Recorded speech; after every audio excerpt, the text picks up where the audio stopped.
Thank you, Travis. Good evening, viewers, and welcome to tonight's regional news. We begin with news from Barbados.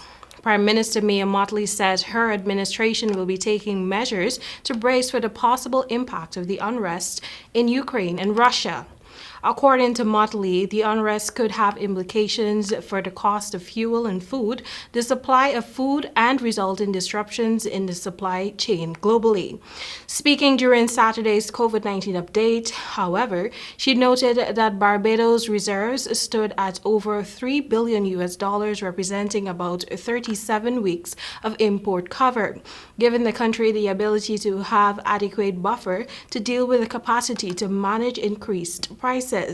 Mottley assured that the situation is being monitored and that government is already seeking to put measures in place to cushion any likely fallout from the war that has broken out in Ukraine with Russia.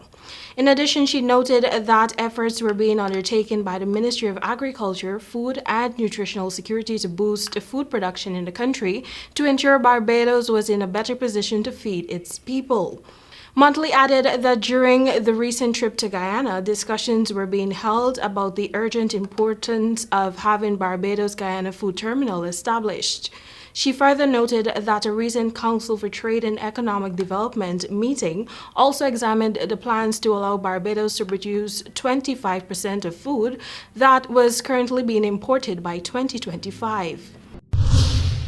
Over to Jamaica. The 24 Jamaican students who on Sunday journeyed to the border crossing in Ukraine to get to Poland are now on the other side. Minister of Foreign Affairs and Foreign Trade, Senator Kamina Johnson-Smith, provided an update via a social media platform before midnight on Sunday. The students had arrived at the designated border checkpoint a few hours earlier after having to proceed by foot when the bus on which they journeyed from Lviv, Ukraine, came upon roadblocks. The students were set to be in Poland by Sunday as the government of Jamaica fully funds their return to the island. There has been an escalation of violence in Ukraine by Russia since Thursday, February 24, and the government has been working feverishly to remove students from the conflict zone. The government of Jamaica will underwrite all of the costs for the students' transportation and accommodation until they arrive in Jamaica. There is no loan involved. And now for our final story, which brings an update on the Ukraine and Russia conflict. As fierce fighting continued across Ukraine on Monday, Kiev said it would push for a ceasefire at talks with officials from Moscow.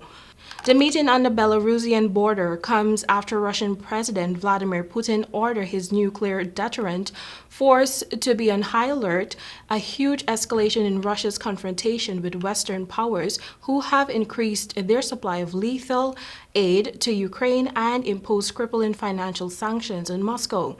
The United States announced Monday morning it would ban all American businesses from dealing with Russia's central banks, as well as freezing the assets of Putin associate. Those sanctions were felt across Russia on Monday as the value of the ruble went into free fall and Moscow's central bank raised interest rates from 9.5% to 20% to project people's saving. Meanwhile, Belarus may be preparing to send its soldiers into Ukraine in support of the Russian invasion, perhaps as soon as this week, according to a U.S. defense official amid mounting concerns about the military preparations. Belarus has already been used as a staging post by Russian forces who gathered there on the pretext of joint military exercises last week, full-scale invasion of Ukraine. Now there is increasing evidence that Minsk may be moving towards becoming an explicit participant in the war. On Monday, it announced it was revoking its non-nuclear status after a referendum, allowing Russian weapons to be placed in Belarus. The move provoked rare protests in the country. That has brought us to the end of tonight's regional news. Thank you for watching. Back to you, Travis.